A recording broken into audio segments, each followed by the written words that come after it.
पढ़ने वाला आए तो उनकी आवाज को समझ नहीं पाता था क्योंकि उनके दांत रहे नहीं थे, तो हवा ज्यादा निकलती थी, लेकिन फिर भी उनकी निष्ठा थी, रामायण पढ़ाते थे। तो उन्होंने बड़ी सुंदर बात जो उस समय कही थी, क्योंकि ये चीजें अब सुनना भी हम लोगों के लिए मुश्किल है। कहते थे कि उस समय पर जब ठाकुर जी की झांकी की लीलाएं होती थी तो कनक भवन में होती थी, और कनक भवन में जहां ये लीलाएं होती थी वहां पर पर्दा लगा दिया जाता था। केवल जो रसिक संप्रदाय में निष्ठावान जो रसिक साधु होते थे वो ही उस लीला को देखते थे, जो दासरस के उपासक होते थे वो उसमें नहीं जाते थे।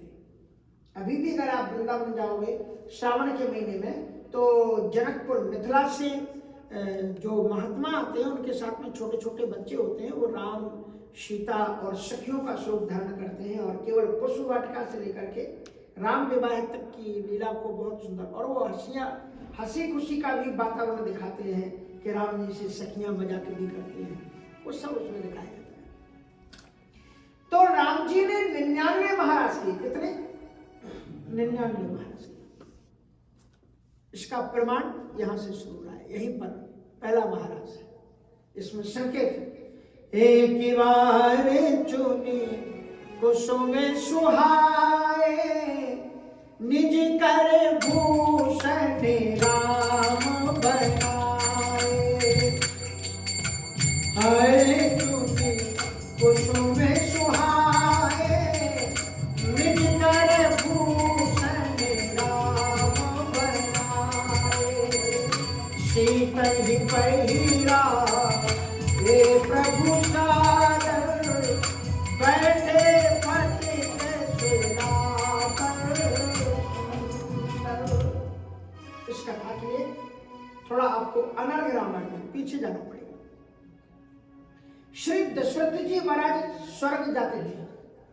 अगर आज किसी से पूछ दिया जाए कि तुम्हारे पिताजी कहाँ हैं, और अगर वो कह दे कि स्वर्ग गए हैं, तो इसका मतलब समझे ना, क्या अगर कह दिया जाए कि पिताजी कहाँ हैं और सामने वाला उत्तर दे कि वो स्वर्ग गए हैं, तो इसका मतलब क्या होगा कि चले गए वो, यही होगा। लेकिन दशरथ जी के लिए कोई बड़ी बात नहीं थी। अगर कह दिया जाए दशरथ जी कहाँ, बोले स्वर्ग गए, तो वो जाया करते थे और लौट भी आते थे, नहीं तो जाने वाला तो लौटता नहीं।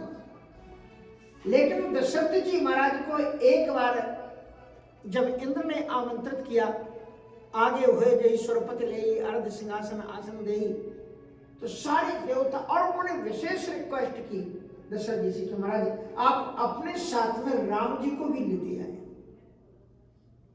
तो रघुनंदन श्री राम जी के समेत राजा दशरथ जी महाराज स्वर्ग में गए, और जब वहां पर गए तो देवगुरु बृहस्पति ने स्वस्ति वाचन करके राम जी का पूजन किया। दशरथ जी का तो सम्मान हुआ, लेकिन राम जी को स्वर्ण सिंहासन पर बैठ करके उनका अभिषेक कराया गया और उनका षोडशोपचार पूजन हुआ। इंद्र देवता ने, वरुण कुबेर सुरेश जितने भी देवता थे सबने लंबी साठों दंडवत जब की, तो एक लड़का परेशान हो रहा था वहां पर, वो इंद्र का लड़का था जयंत। तो उसने क्या हो रहा है, कहा कि पूजा हो रही, ये लड़की का पूजन क्यों कर रहे हैं?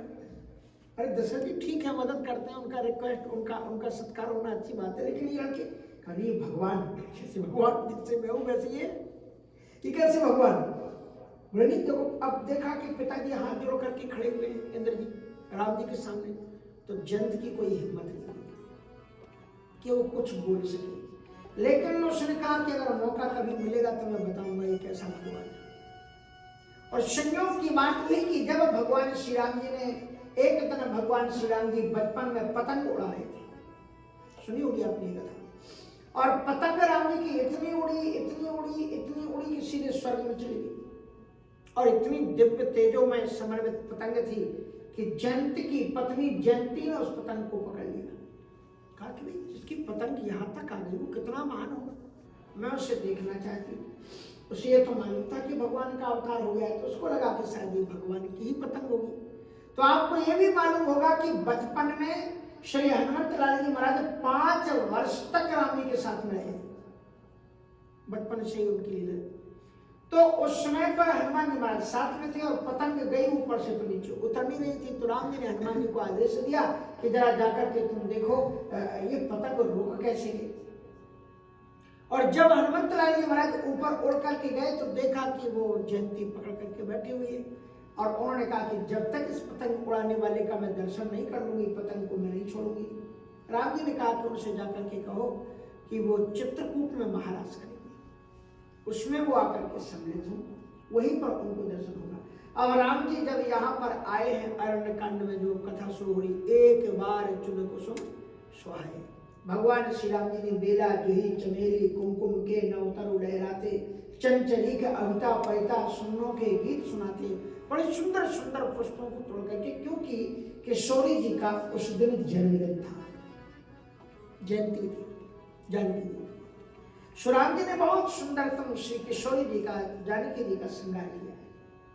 श्रीमद् भागवत में राधा जी का वर्णन आता है, महाराष्ट्र में भगवान श्री कृष्ण जी राधा जी का श्रृंगार करता है और उनको अभिमान हो जाता है।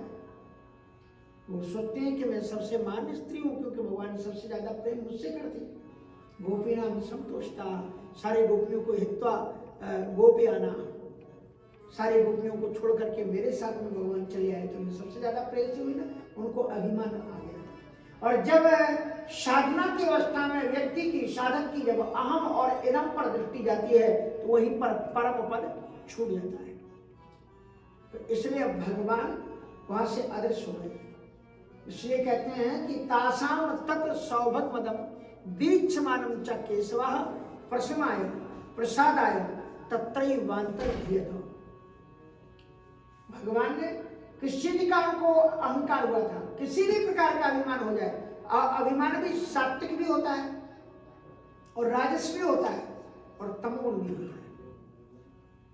आपने 4 धाम की परिक्रमा कर ली, 3 बार परिक्रमा कर ली, अब आप बार बार भाषा से, अरे हमने तो 3 बार परिक्रमा की, 3 बार हम बद्रीनाथ धाम हो आए। अरे सबके बस का काम थोड़ी, आप कहो मैं हो आया, बड़ी अच्छी बात है, लेकिन कहो सबके बस की बात नहीं, ये अभिमान है, भले सतोगुणी हुआ। इसलिए हनुमान जी महाराज ने रावण से कहा कि रावण, मैं तुझे अच्छी तरह से जानता हूं कि तू अभिमानी व्यक्ति है, अभिमान का तू त्याग नहीं कर सकता। मैं तुझसे कहता हूं कि तू अभिमान मत छोड़, रख तू अपने पास में अभिमान, लेकिन सतोगुणी अभिमान रख लेते कि मैंने शंकर जी की इतनी पूजा की कि जितना कोई भक्त फूल नहीं चढ़ा सकता उतने मैंने सिर चढ़ा, इसको तू रख अपने पास में, ये सतोगुणी। और रजोगुणी भी तू कर सकता है। रजोगुणी ये है कि मैंने इतने मंदिर बनाए, इतने धर्मशालाएं बनाई, इतना काम किया, वो किया, इसलिए मुझे ऐसा पद मिलना चाहिए, फलाना मिलना चाहिए, ठिकाना मिलना चाहिए, ये रजोगुणी पद का कि भाई मैं यहाँ पर फलाना हूँ, ठिकाना हूँ और मेरे लिए ध्यान नहीं। हाँ, हमारे यहाँ पर हमारी एक संस्था है, अब उसमें अगर कोई, अब हमारा बाबा जी का स्वभाव, हम कब वहां प्रवचन रख दें कोई पता नहीं, हम आते हैं बता देते हैं हमारा प्रवचन होने वाला है, 3 दिन बाद और अपना पार भी उठ जाते हैं। और सज्जन आए, गुस्सा हो गए, बोले कि मैं यहाँ का, हमको प्रेसिडेंट बनाया गया और हमको बताया नहीं जाता है कि आपका प्रवचन कब है। तो हमने कहा ये तो भाई यहाँ के लोगों की गलती होगी, हमको तो ये स्वभाव है नहीं आदत में, हम तो आएगा प्रवचन ये तो आपके जो पदाधिकारी का ना, ये लोग आपको बताए कि आपका ये कब, तो ये क्या है, ये रजोगुण है। शतोगुण अभिमान, रजोगुण का अभिमान। और हनुमान जी कहते हैं कि तुम इसको भी रख लो कि तुम इतने बड़े राजा हो, फलाने, इसको भी रखो, कोई बात नहीं, लेकिन मोहि मूल बहुशूल प्रद, आप लोग जानते होंगे दोहे को, बोलो क्या है कि मोहि मूल बहुशूल प्रद त्यागहु तम अभिमान। रखे रहो तुम रजोगुण सतोगुण, लेकिन ये तमोगुणी अभिमान अच्छा नहीं। जो तुमने ये मान लिया है कि रामानंद ईश्वर को नहीं होता है, मैं नहीं हूं जो कुछ, अगर मैं नहीं करूं तो लोग भूखे मर जाए, मैं नहीं करूं तो ये नहीं होगा, फलाना नहीं होगा, ठिकाना नहीं होगा। जब कोई कुछ भी नहीं होता है तब भी ईश्वर दुनिया को चलाता है। श्रीमद् भागवत में कहा गया है, अहमेवा समेवाग्रे नान्यदि यद सत्स परम यश्चादहं वेदे तच्च योग शिष्येत सूक्ष्महम्। जब ये दुनिया में कुछ नहीं था तब जो था वो मैं हूँ, और जब ये दुनिया बन गई तब भी जो है वो मैं हूँ, और ये जब दुनिया मिट जाएगी तब भी जो कुछ रहेगा वो मैं हूँ। जैसे कि आप समझ लें, ये क्या है, ये मंजीरा आप कहेंगे उसको, जो भी आप जो भी नाम। तो ये क्या हुआ, ये पद नाम है, तत्व ज्ञान नहीं है, ये तत्व ज्ञान नहीं है, पद है। क्योंकि ये मटेरियल से, जैसे पीतल है, अब पीतल से अगर इसी को ऐसा ढाल दिया गया तो मंजीरा है। अगर इसी की जगह कटोरी बना दी जाती तो आप उसे क्या कहते, कटोरी। गिलास बना दिया जाए तो गिलास, अगर थाली बना दी जाती तो थाली। ये श्रीमद् भागवत का श्लोक है तत्व ज्ञान में, 4 जो चतुर्थ श्लोक की भागवत है उसमें दूसरे श्लोक में। तो उस तरह से तो ये, लेकिन जिस मटेरियल से ये मंजीरा बना हुआ है, ये जब मंजीरा नहीं था तो वो धातु पहले भी थी कि नहीं थी, पहले भी थी।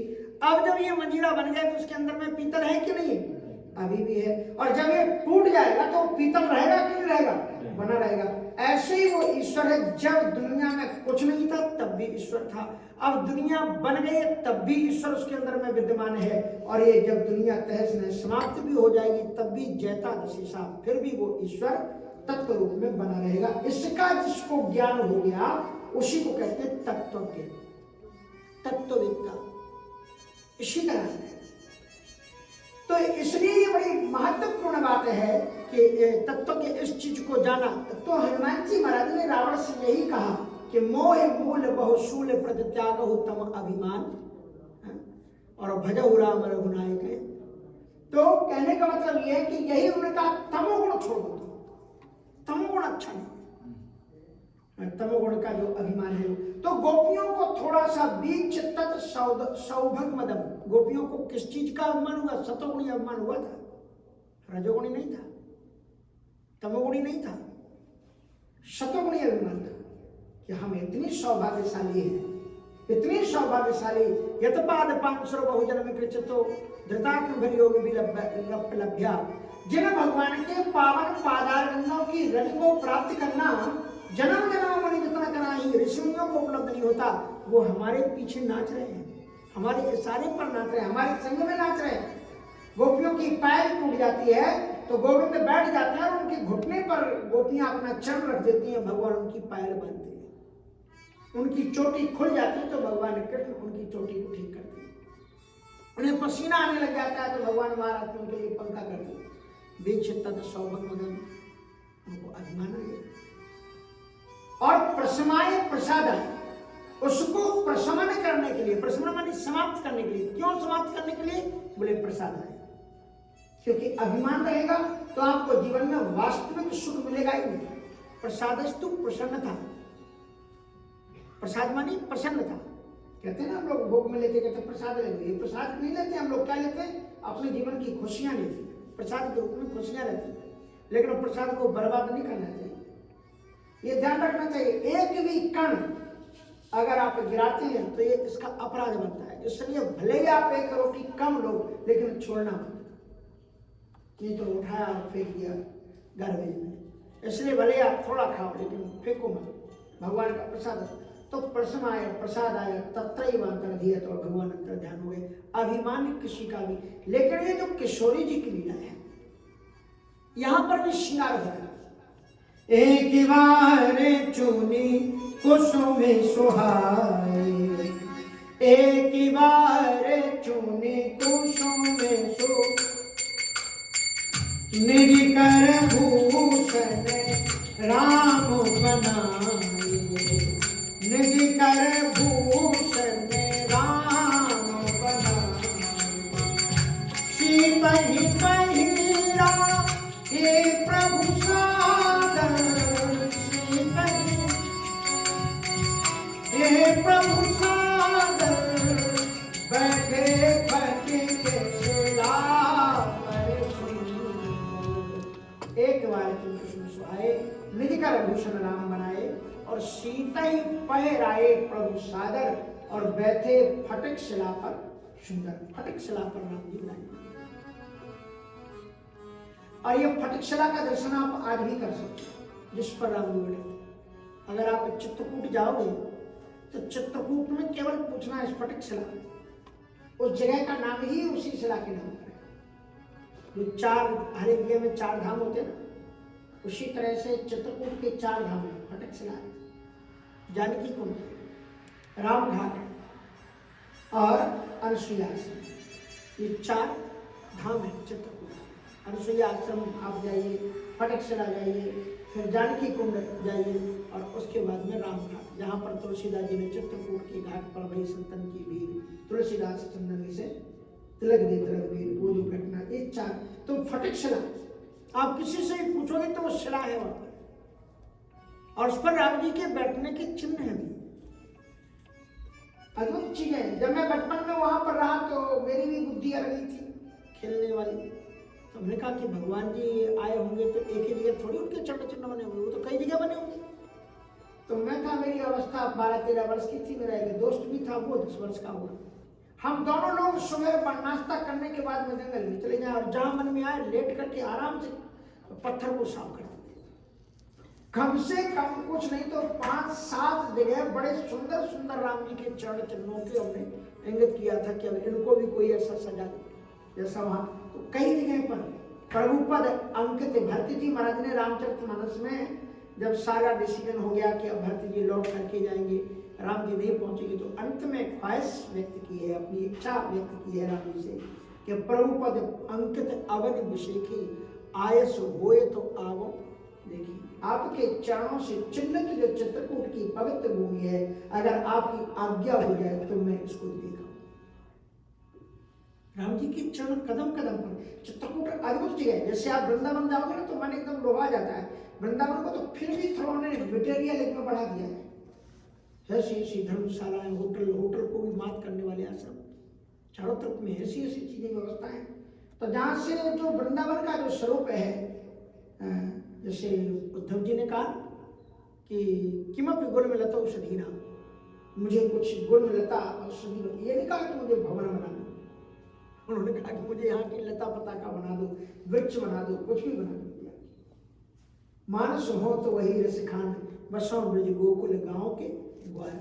तो मैं आपको ये बता रहा था चित्रकूट बड़ी पवित्र जगह है। अगर आप जीवन में चित्रकूट नहीं गए हैं तो जरूर जाइए, उसके बिना आपको राम की कथा का अनुभव हो नहीं सकता।